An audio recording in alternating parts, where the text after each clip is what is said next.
excited today. As you know, from time to time, I try to pick the brains of some serious thought leaders in the industry, ladies and gentlemen that kind of know what's going on way better than we do. And we've got our own expertise, but I like to kind of pick out those that are really getting the feel of what's going on best practice wise out there. Obviously, with regards to hiring, finding new talent, things like that. With us today is Michael Hellickson. Now, I could wax poetically for a while here about all the reasons why you need to care about what Michael has to say, but I always find it's better to get the scoop straight from the horse's mouth.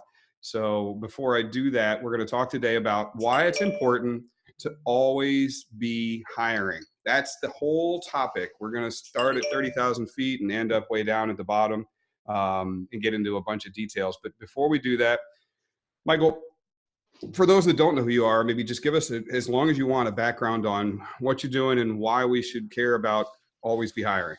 Well, let's, give you kind of a quick background on me, guys. For those of you that don't know me, my name is Michael Hellickson. I sold real estate for just over 20 years and was actually the #1 agent in the country for a little while, consistently listing and selling over 100 homes a month. So we did a lot of business. And now I've got expansion teams all over the country, and I'm also a real estate coach with Club Wealth. And so you don't get to 100 transactions a month by yourself. You get there with a team. And if you're going to have a great team, there's lots of teams out there, lots of people put together.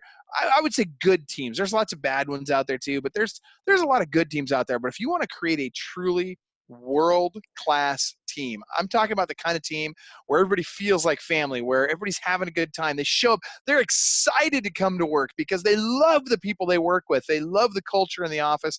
They love hanging out with each other before, during, and after work. They love helping each other out. They support each other, and it becomes really like family. And you guys find each other doing things outside of work together, going on trips together, going on fun activities together, having meals together, just that kind of stuff.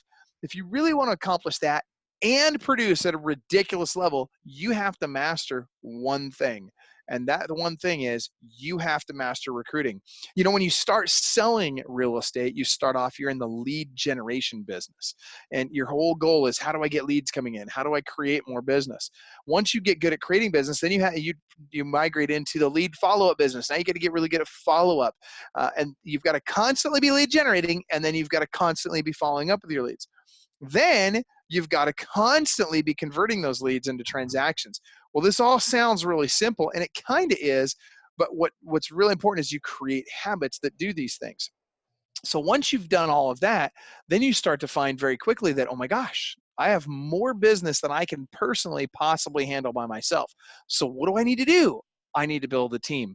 And let me tell you, everything in the world right now is going to teams. Everything. It's getting harder and harder and harder to compete as the Lone Ranger agent. So as I'm making this transition, I'm either going to be a part of somebody else's team, or I'm going to be building my own team, which is harder than it sounds. A lot of people think it's easy to build a team, and it is easy to build a crappy team, but it's hard to build that world-class team we've been talking about.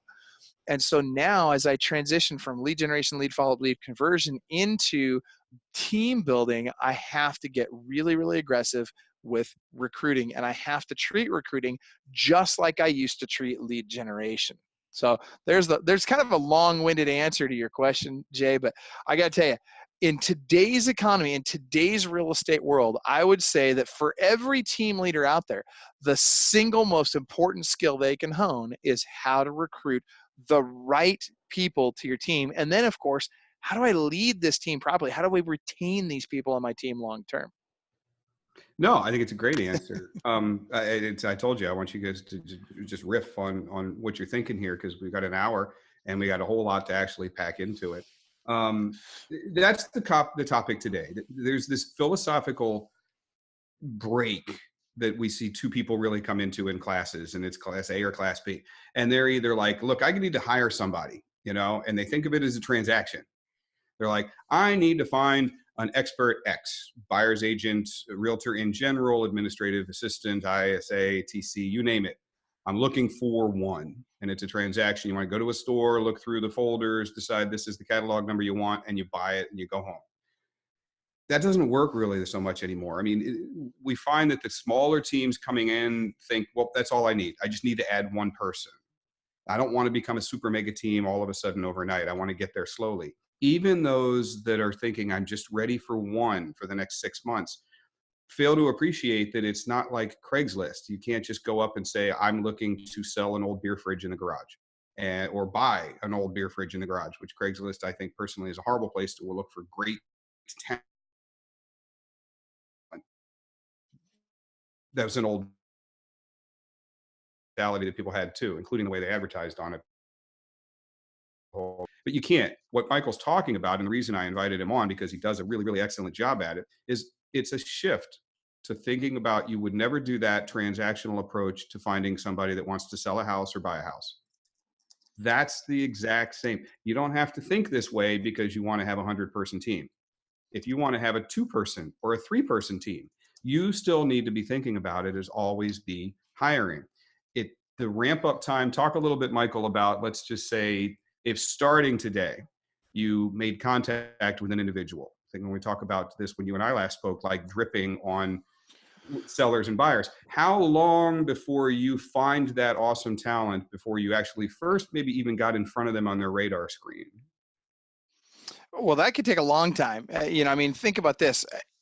I don't take a lot of people take a really targeted approach to it. I'm going to go after this guy, or I'm going to go after that guy. For me, it's about, I'm going to go after the world, right? I want to get as many people, I want to create a funnel, right?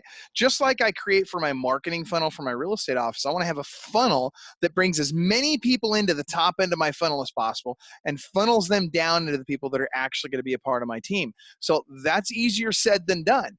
But what I want to do is I want to get a ton of people into the top end of that funnel. I'll worry about how I'm going to sort them out as I get down through the funnel. But the key here is, again, it's all got to be systemized. So I want to do 3 things. I want to automate, delegate, and eliminate, right? So as much as I possibly can, I want to automate this process. Then I want to delegate as much of this process as possible. That's where you guys come in, and you guys are fantastic at this. In fact, you do a lot of the automation, and I'm able to delegate a lot of it to you. And now I can save my team time. So all I got to do is throw dollars at it and throw a little bit of time at it at the bottom end. And all of a sudden, guess what?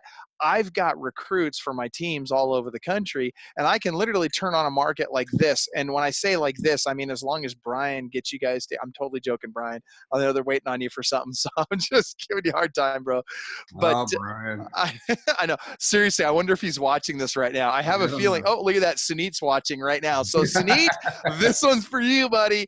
We got to get it turned on. I know it's happening. So apparently we got to get something from Brian over to WizeHire. So that being said, I want to automate that market, that funnel, as much as I possibly can. It's really important to do that because, again, if I'm going to treat it like marketing, if I'm going to treat it like lead generation, that means I'm doing it every